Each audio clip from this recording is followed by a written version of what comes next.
Good morning. I don't know how to describe how I'm feeling, except I'm on fire. I'm just on fire. Two major reasons. First reason, Friday, Wayne and I finished up the negotiations with our partnership with COTS. The final partnership agreement is being drafted and will be presented to us and our board this week. And I'm quite confident that the board is going to approve it and unanimously. And I'm just, I don't know how to describe my excitement about this. You know, we started this process. I called COTS on the 18th of October last year to start this process. And it's finally come to pass.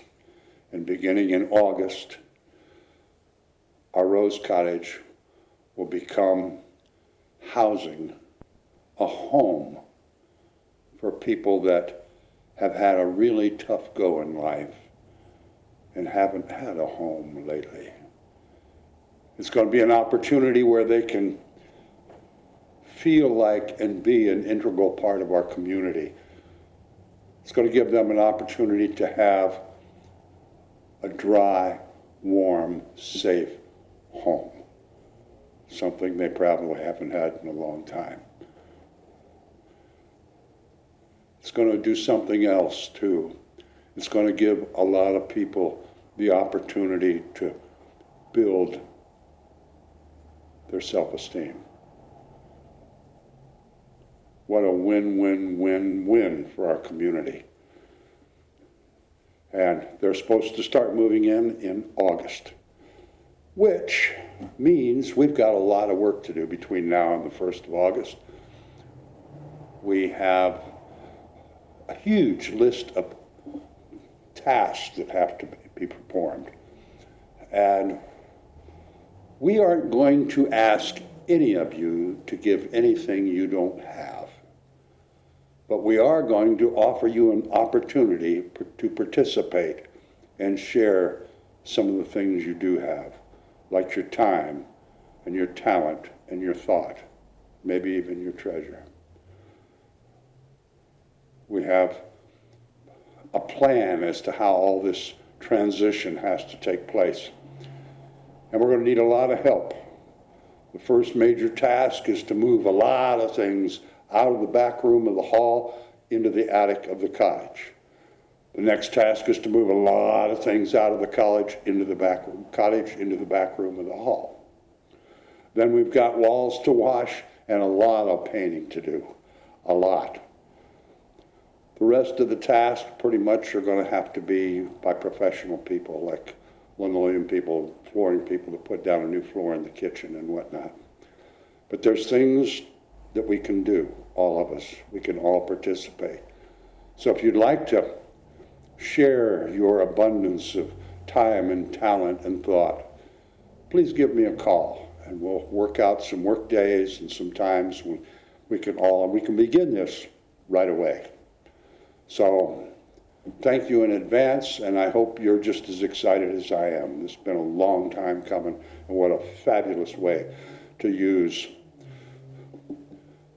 this beautiful property we have all inherited for such a great cause, such a great energy within our community. The other thing I'm on fire about, Wayne called me on Friday and said, hey, there's this thing. It's a 24-hour streaming live thing called Call to Unite. And it's online. It's at unite.us. I said, well, thanks. I'll check it out. Oh, my gosh. Tim Shriver put this together. He's this organization called A Call to Unite. And on this 24 hours, this video, there were literally hundreds of people, theologians, philosophers, entertainers, President Bush, President Clinton, clergy from every religion and denomination you can think of, entertainers, movie stars, people like Deepak Chopra, Eckhart Tolle. And one of my favorites that had us sharing was Marianne Williamson.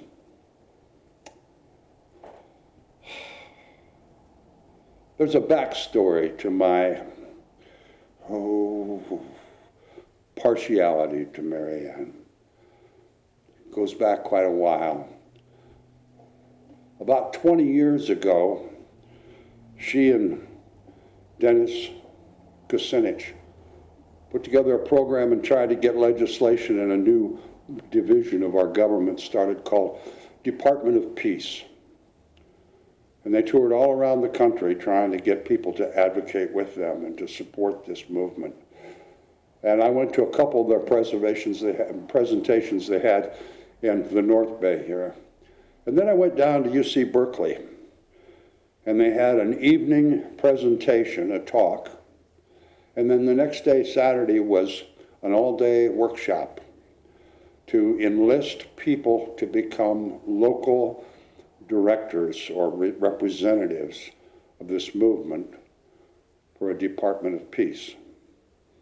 So I volunteered. And I talked with Dennis and Marianne for a long time, as did several others.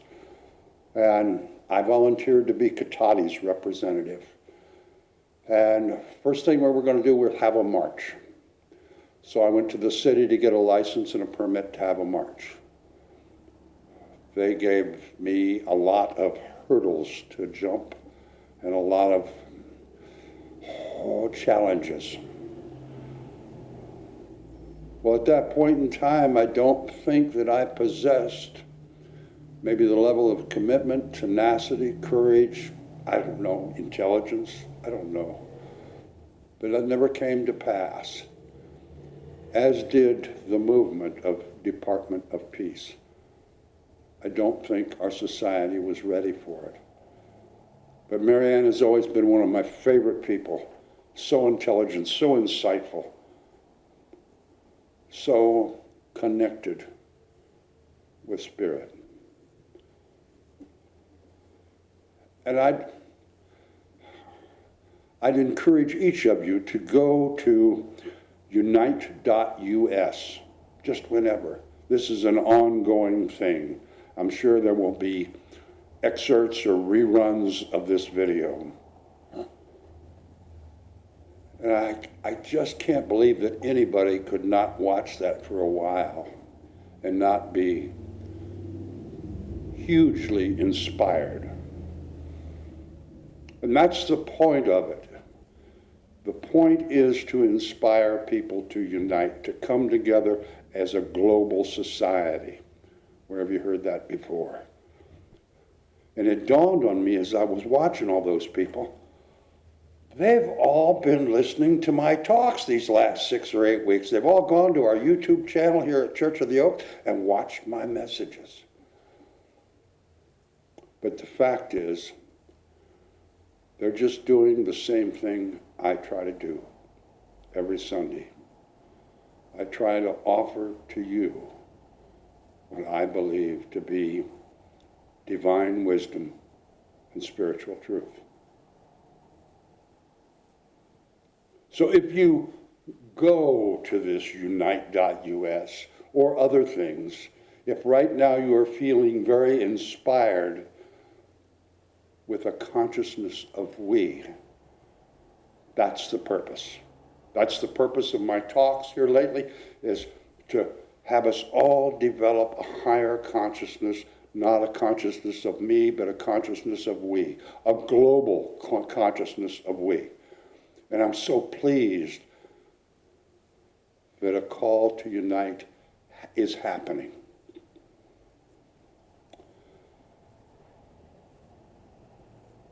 But this isn't the first time something like this has happened. You remember 9/11 and Katrina? We had a nationwide time of great inspiration where we all felt empathy and compassion. We here at Church of the Oak sent huge boxes of stuff down to Katrina. But when the crisis had passed, we did just what they told us. We went shopping and life went back to the same old normal. Well, the whole point of what I'm speaking about and the whole point of Call to Unite is to create a new normal. Deepak talked about it. He said we need to have a new story now. So I think this time of inspiration is necessary to get our global community on the same page, on a page of we consciousness. But my friends, we cannot let it end here.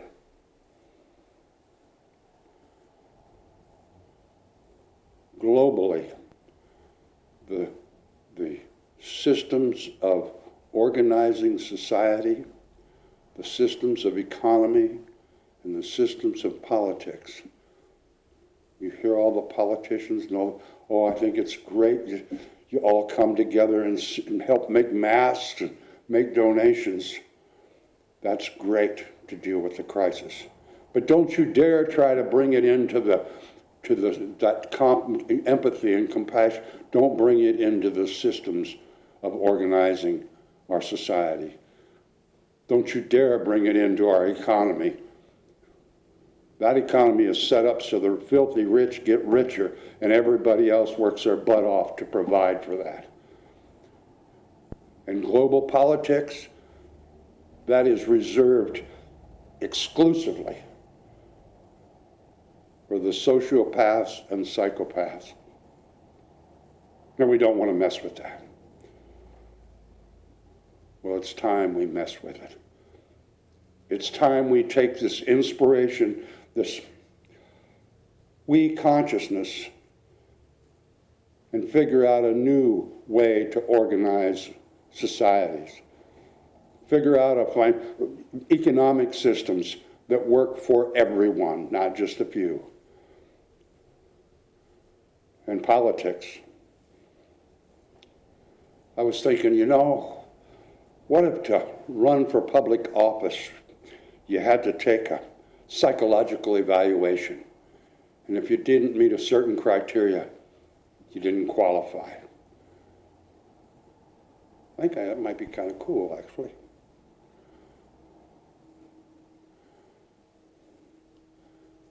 But this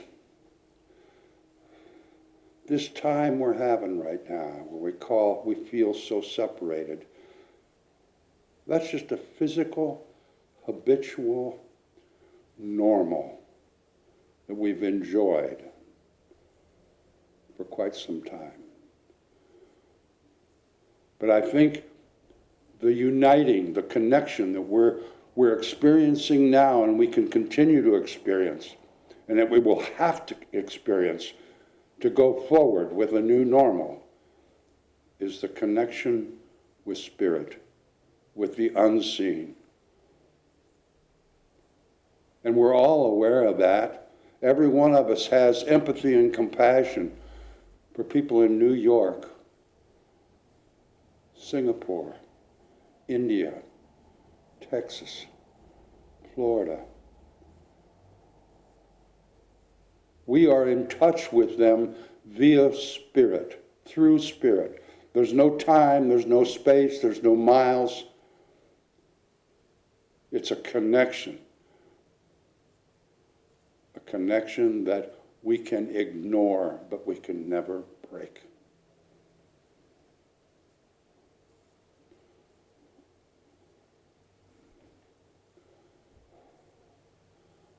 My dear friends,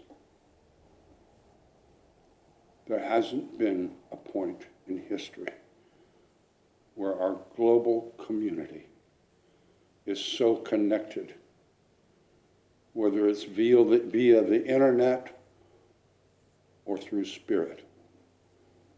And we have this once in 10 millennia opportunity create societies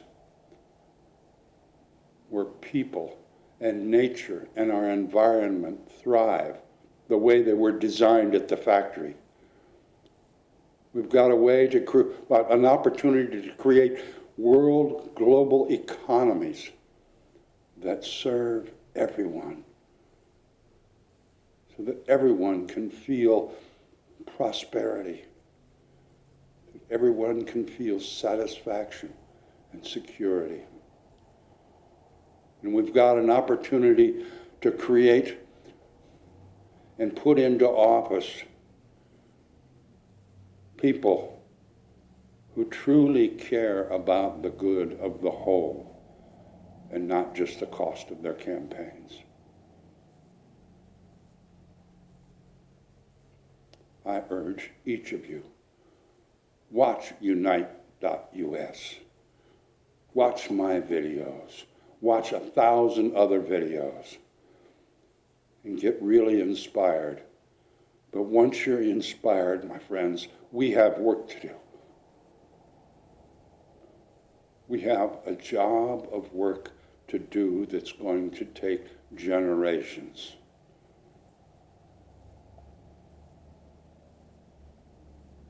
And that's fulfilling our purpose.